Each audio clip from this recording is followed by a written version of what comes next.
ओम भगवते वासुदेवाय नमो नमः। नमामि विष्णुवे कृष्णाय जनार्दनाय नमो नमः। नमामि पुरुषोत्तमाय नमो नमः।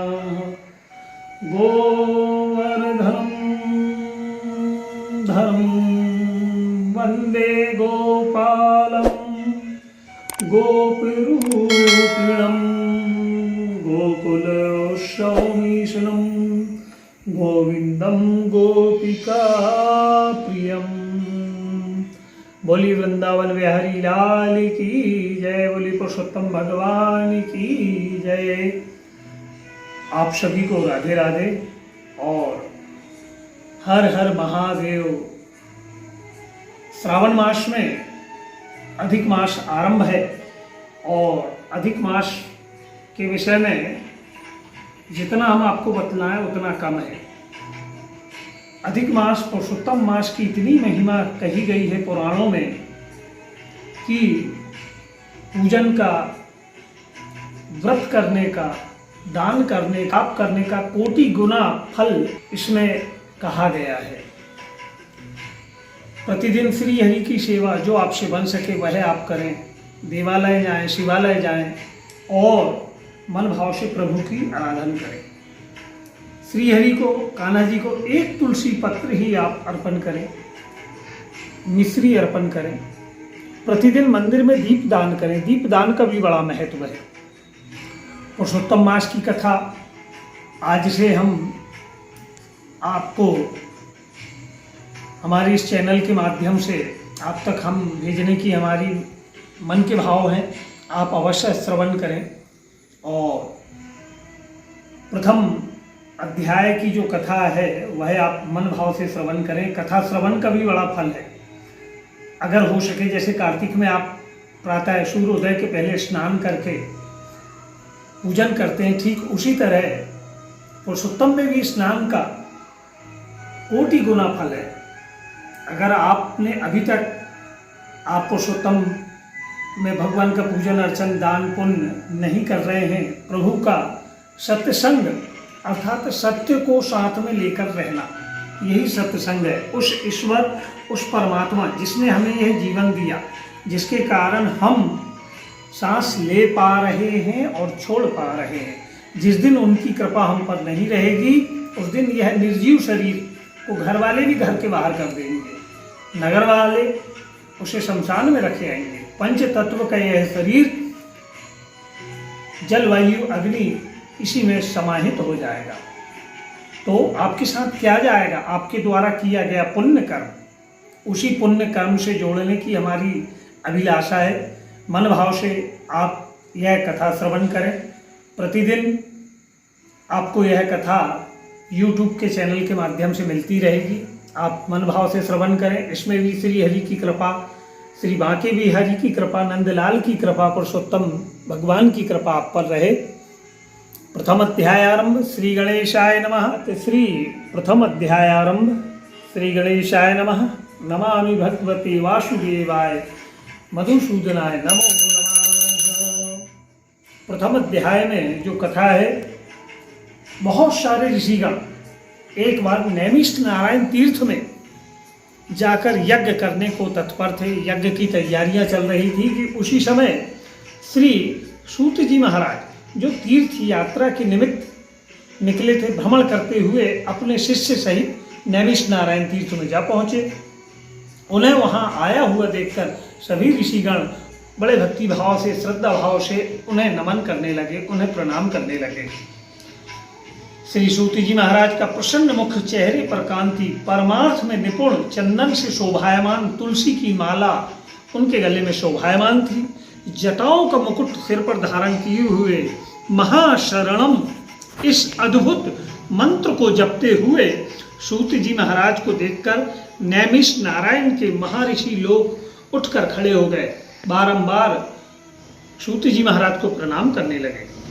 मुनियों ने हाथ जोड़कर कहा, हे सूत जी महाराज, हम सब लोगों को भगवान की अद्भुत कथाओं को सुनने की इच्छा है।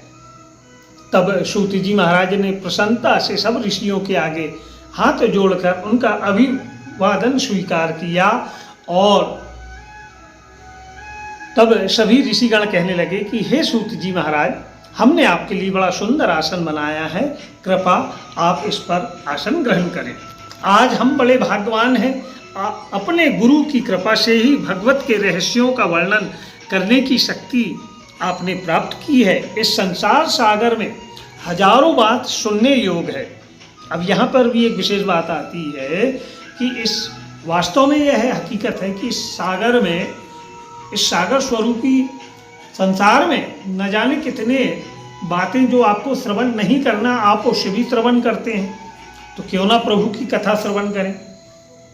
परंतु उसमें भी जो सार वस्तु हो, संसार सागर में डूबते को पार करने के लिए जो शुभ श्रेष्ठ कथा आपके विचार में हो, आप वह हमें बतलाएं।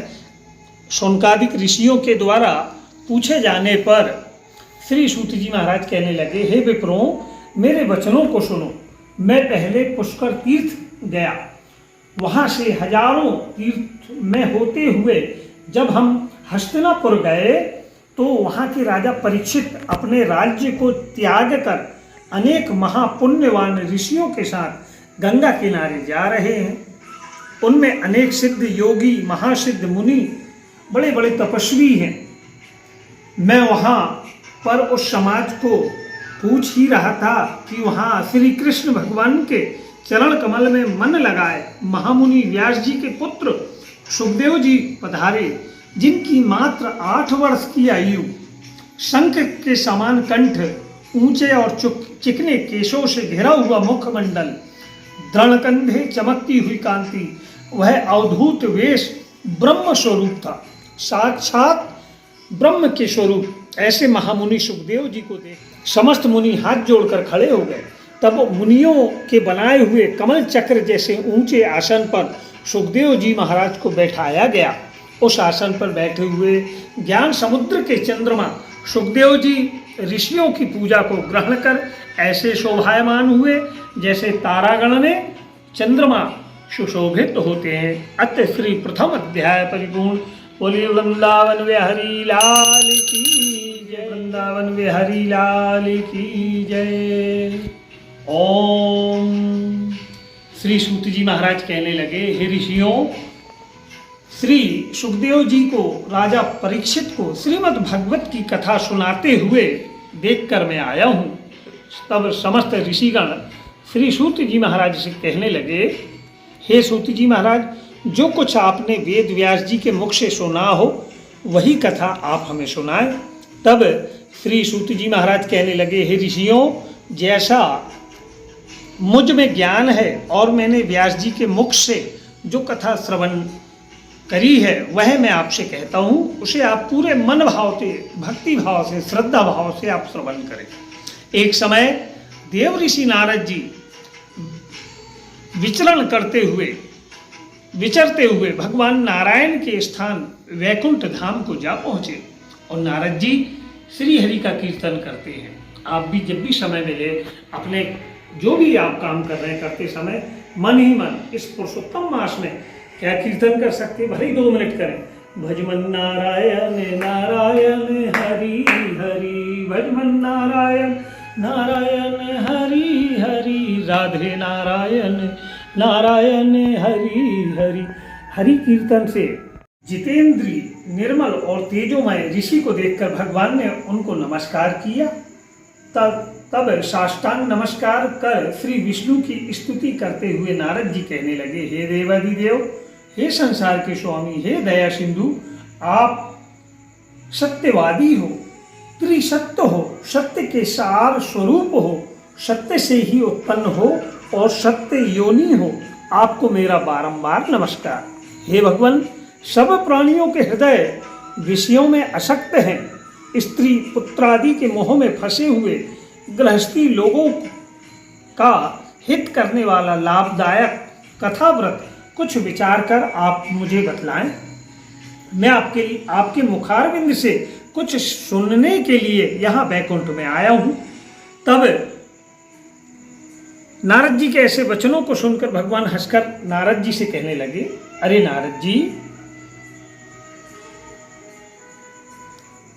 हे नारद, भगवान श्री कृष्ण आदि की पुण्य कथाओं को सुनो। हे तात, जगत के विधाता और उसके एक पल मात्र में नाश करने वाले, उनके कर्मों को कहने वाले पृथ्वी पर कौन है? कौन समर्थशाली है?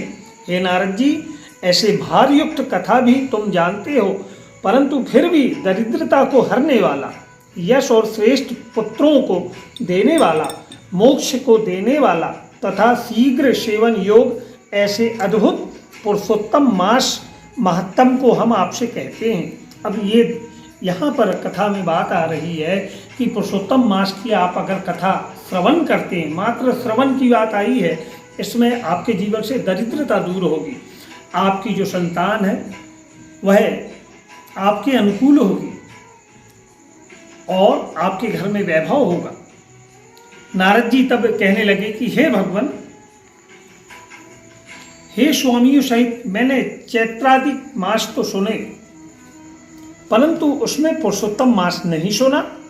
यह पुरुषोत्तम मास कौन सा मास है और यह कैसे हुए? हे कृपानिधु, आप मुझसे कहें। हे दीनदयाल, इस मास का क्या स्वरूप है और इसका विधान क्या है? आप मुझसे कहें। क्या करना चाहिए? स्नान कैसे करें? दान क्या करें? जब पूजा तथा उपवास आदि का क्या साधन है?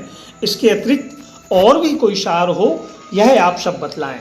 तब सूत जी कहने लगे कि हे ऋषियों, नारद जी के ऐसे जनहित कारक वचनों को सुनकर भगवान श्री हरि चंद्रमा के समान शीतल और शांति देने वाले वचनों से नारद जी से कहने लगे। इति श्री पुरुषोत्तम मास द्वितीय अध्याय कथा परिपूर्ण। बोली वृंदावन बिहारी लाल की जय।